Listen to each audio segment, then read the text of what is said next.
आज तक इतिहास में शायद पहले ये कभी नहीं हुआ है कि जब किसी राज्य की पुलिस ने सीबीआई पर केस दर्ज किया हो, लेकिन अब ये हो रहा है।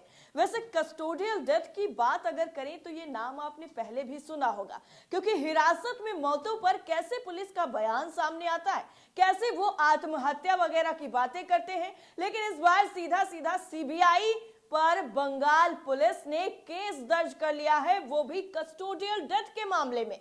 दरअसल आपको बता दें कि पश्चिम बंगाल पुलिस और सीबीआई में ये जो तनातनी है वो दोबारा शुरू हो गई है। और ये नया मामला नहीं है, जब बंगाल पुलिस और वहां पर सीबीआई आमने सामने आ गए हैं। पिछले दिनों जब सीबीआई ने बंगाल के अधिकारियों और टीएमसी नेताओं के खिलाफ अलग अलग मामले दर्ज किए थे, उस वक्त भी तनातनी काफी ज्यादा बढ़ गई थी। और ताजा मामला अब और ज्यादा गंभीर है, क्योंकि इसमें हत्या का मामला है। दरअसल बीरभूम हिंसा मामले में गिरफ्तार मुख्य आरोपी ललन शेख की कथित तौर पर सीबीआई हिरासत में आत्महत्या के बाद बंगाल पुलिस ने केंद्रीय जांच एजेंसी यानी सीबीआई के अधिकारियों के खिलाफ हत्या का मामला दर्ज कर लिया है। और इसमें कई बड़े बड़े अफसरों के भी नाम शामिल हैं। दरअसल बीरभूम जिले के बोगतुई गांव में जनवरी 2022 में हिंसा हुई थी, जिसमें मुख्य आरोपियों में से एक ललन शेख भी था, जिसकी सोमवार 12 दिसंबर को ही कथित तौर पर सीबीआई हिरासत में मौत हो गई। सीबीआई का कहना है कि उसने खुदकुशी की है। पुलिस ने जो एफआईआर दर्ज की है उसमें सीबीआई के वरिष्ठ अधिकारियों के नाम शामिल हैं। सूत्रों का कहना यह भी है कि सीबीआई कलकत्ता हाईकोर्ट में इस एफआईआर को चुनौती भी दे सकती है। हालांकि बंगाल पुलिस ने ललन शेख के परिवार के द्वारा दी गई शिकायत के बाद एफआईआर दर्ज की है।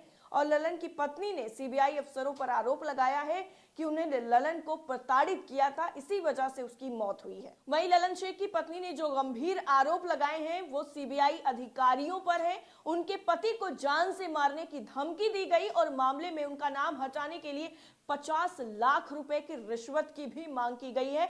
ऐसा ललन की पत्नी ने आरोप अधिकारियों पर लगाया है, सीबीआई अधिकारियों पर। ललन शेख को बीरभूम हिंसा के 8 महीने बाद 4 दिसंबर को झारखंड से गिरफ्तार किया गया था। तब भी ये पूरा मामला काफी ज्यादा सुर्खियों में रहा था। बीरभूम हिंसा में महिलाओं और बच्चों सहित 10 लोगों को जिंदा जला दिया गया था। तब से ये पूरा मामला सुर्खियों में बना हुआ है। लेकिन जिस तरीके से सीबीआई की तरफ से ये कहा गया कि खुदकुशी की गई है ललन शेख की तरफ से, तब ये मामला जो है यूपी की तरफ अगर आप बढ़ेंगे तो आपको याद दिला दें, उस वक्त भी एक ऐसा ही माजरा हुआ था जब यूपी में पुलिस प्रशासन की तरफ से, यूपी पुलिस की तरफ से ये कहा गया था कि शख्स ने पाइप का जो टोटी थी, टोटी में रस्सी डालकर गले में डाल ली और उसके बाद उसने फांसी लगाकर खुद को खत्म कर लिया, खुद की जिंदगी को पूरी तरीके से निस्तो नाबूद कर दिया। अब यहां पर भी कुछ ऐसा ही तर्क दिया गया कि इसमें खुदकुशी की गई है। इसी की वजह से ललन की जो पत्नी है उन्होंने गंभीर आरोप लगाए और एफआईआर दर्ज की है। पश्चिम बंगाल की मुख्यमंत्री आपको बता दें ममता बनर्जी ने भी इस पूरे मामले में सीबीआई की भूमिका पर सीधा सीधा सवाल उठाया है। उन्होंने कहा है कि मैं इस घटना की निंदा करती हूं। अगर सीबीआई इतनी होशियार है तो आरोपी कैसे मरा? सीबीआई ने सभी आरोपों को निराधार बताते हुए खारिज कर दिया है और ललन शेख की मौत की जांच शुरू कर दी है। सीबीआई बीरभूम सीमा मामले की जांच कलकत्ता हाईकोर्ट के आदेश पर कर रही है और ऐसा माना जाता है कि शेख ने उस भीड़ का नेतृत्व किया था जिसने बोगतुई में घरों में आग लगा दी थी, जिसमें 10 लोगों की मौत भी हुई थी। ज्यादातर महिलाएं और बच्चे शामिल थे।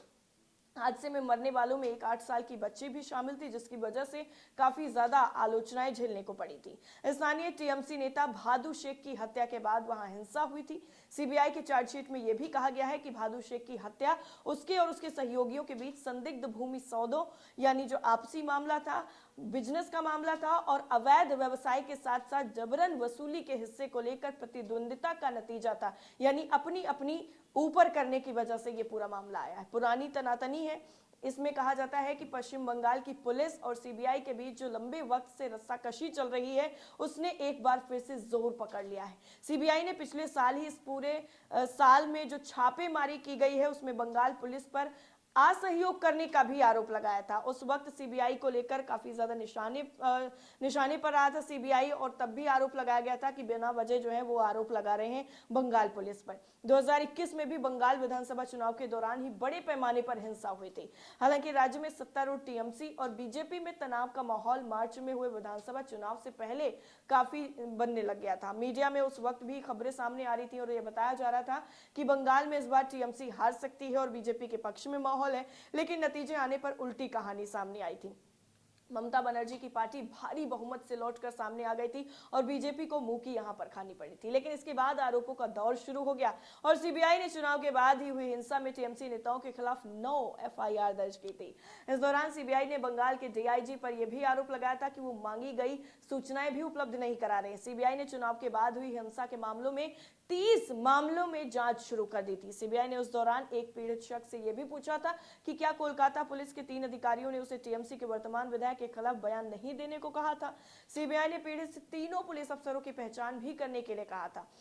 19 मई को बंगाल के शिक्षा मंत्री प्रकाश चंद्र अधिकारी के खिलाफ शिक्षा भर्ती घोटाले में केस सीबीआई ने दर्ज किया था और इसके बाद छापों का जो सिलसिला शुरू हुआ था वो हर राज्यों में लगातार अभी भी चल रहा है। सीबीआई अभी छापे मार रही थी, तभी बंगाल पुलिस ने कोयले स्कैम में सीबीआई के कुछ अफसरों के खिलाफ एफआईआर दर्ज कर ली। इसमें सीबीआई का उमेश कुमार नामक जो अधिकारी है वो भी शामिल था, जो बंगाल के कोयला घोटाले की जांच कर रहा था, जहां पर जाकर पूरा पेच फंस गया था। दरअसल कोयला घोटाले की जांच करते हुए सीबीआई टीम से सांसद और मुख्यमंत्री ममता बनर्जी के भतीजे अभिषेक बनर्जी के आवास पर 14 जून 2022 को सीबीआई पहुंची हुई थी। वहां पर अभिषेक के घर पर उनकी पत्नी से पूछताछ भी हुई थी। इस घटनाक्रम के बाद ही बंगाल और केंद्र के बीच टकराव जो था वो अलग लेवल पर पहुंच गया। इसी के बाद सीबीआई के कुछ अफसरों के खिलाफ बंगाल पुलिस ने एफआईआर भी दर्ज कर ली। सीबीआई के जिन अफसरों के खिलाफ बंगाल पुलिस ने एफआईआर दर्ज की थी उसमें शिकायतकर्ता डायमंड हार्बर से था।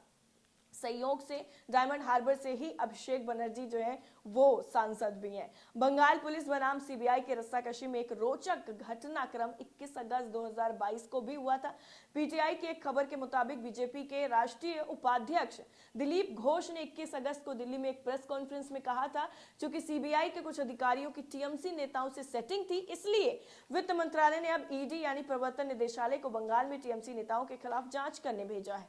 दिलीप घोष ने यह भी कहा था कि कोयला घोटाला, जानवरों की तस्करी, टीचर भर्ती घोटाले में सीबीआई वांछित नतीजे नहीं ला पाई है। उसके कुछ अफसरों की टीएमसी नेताओं से सेटिंग हो गई है, इसके लिए ईडी को भेजा गया है। उन्होंने भी कहा कि इसीलिए बंगाल से सीबीआई के कुछ अफसरों का ट्रांसफर भी किया गया था।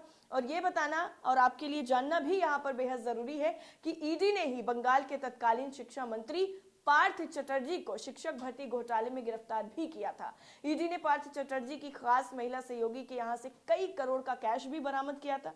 सीबीआई ने बीरभूम से टीएमसी के जिला अध्यक्ष अनुव्रत मंडल को जानवरों की स्मगलिंग के मामले में भी गिरफ्तार किया था। आपको बता दें कि पश्चिम बंगाल में जो है सीबीआई की एंट्री बैन है, यानी यूं कह लीजिए कि आप जब तक राज्य सरकार की परमिशन नहीं होगी तब तक सीबीआई वहां पर जाकर जो है जांच किसी भी मामले में नहीं कर सकती है। और इसके पश्चिम बंगाल के अलावा आपको बता दें कि बिहार, छत्तीसगढ़, राजस्थान, पंजाब, महाराष्ट्र, केरल, झारखंड और मेघालय में भी सीबीआई की एंट्री बैन है। लेकिन इस बार जो सीबीआई कानूनी पचड़े में फंसने वाली है, क्योंकि अभी तक जो एजेंसी न्याय का काम कर रही थी उसी पर यह गंभीर आरोप लगा है कि उनकी कस्टडी में किसी की डेथ हुई है। इस पूरी रिपोर्ट को लेकर आपकी राय क्या है और आप क्या सोचते हैं, कमेंट करके हमें जरूर बताइएगा। जय हिंद।